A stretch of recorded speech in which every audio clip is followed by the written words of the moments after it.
Hi, this is Best Business Radio host Doug Huggins back with part 3 of our interview with Mr. Chuck Norris. Well, this entire whole program is developed to help small business owners, entrepreneurs, work-from-home professionals to really help their business.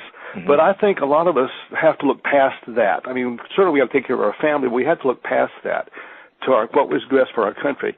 What would you suggest that we as small business owners and entrepreneurs can do to help get our country back on track? Well, first of all, the Democrats are completely off base when they say that we're going to tax the upper 5%, 20% upper tax, 5%, because these are our small business owners. These are the people that are employing our middle-class workers in America. And so now, think of this. Let's say you have 30 employees. Now they wind up with a 20% increase in their taxes. So they say, okay, how am I going to keep my business surviving? You know, because I got to pay health and welfare and pension for my employees along with their salaries, and I can't afford it with a 20% increase in taxes. So I'll have to lay off 10 of my 30 employees to be able to compensate for that tax increase. So they lay off their 10 employees. So who is really suffering, Doug, from this? It's our middle class, because they're the ones that are being laid off, and for our smaller business owners to survive, to be able to keep working, keep their business going. So the thing is, and then the super rich, they're going to say, well, I'm just going to send more of my money offshore. If they want to tax me 20%, I'll just send more. I'll just hide more of my money offshore. So it'll go from 13 trillion to 20 or 30 trillion. So the thing is, the super rich are not going to suffer with this tax increase. It's going to be the middle class that suffers from this tax increase to the super rich. And the thing is, he said, well, the 95% will get tax refunds.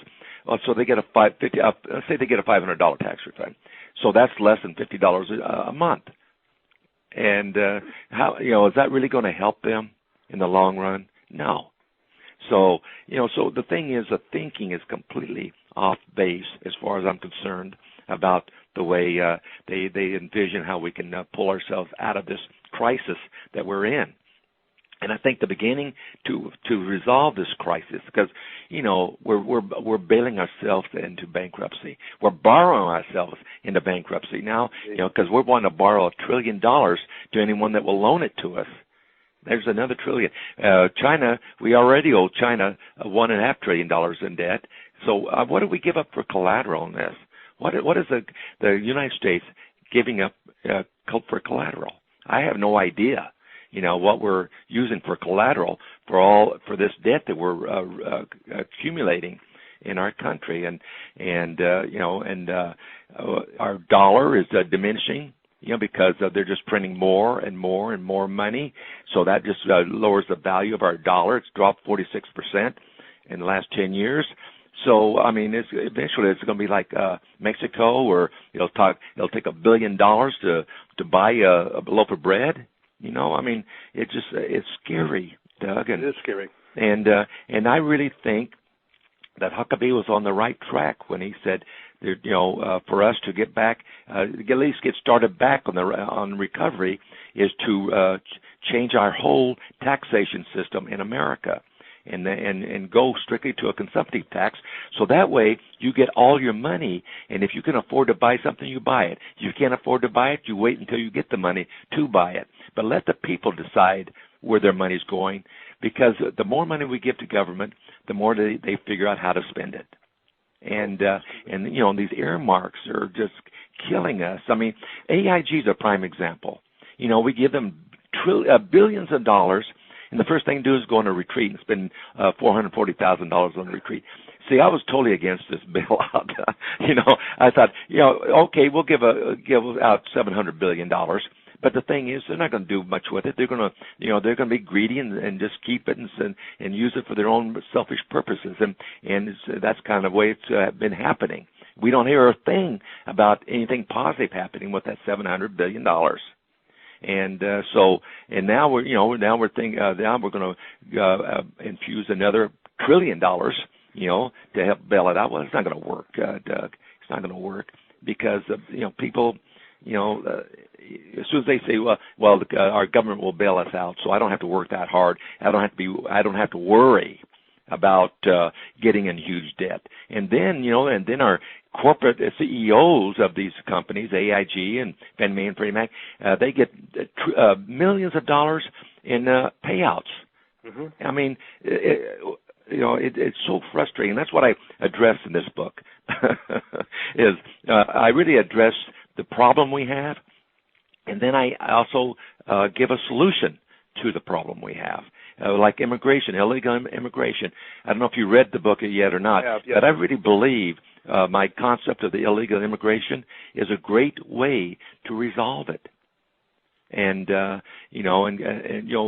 keeping the we can't send 10 million or 12 million people, or who knows how many million there really are over here illegally.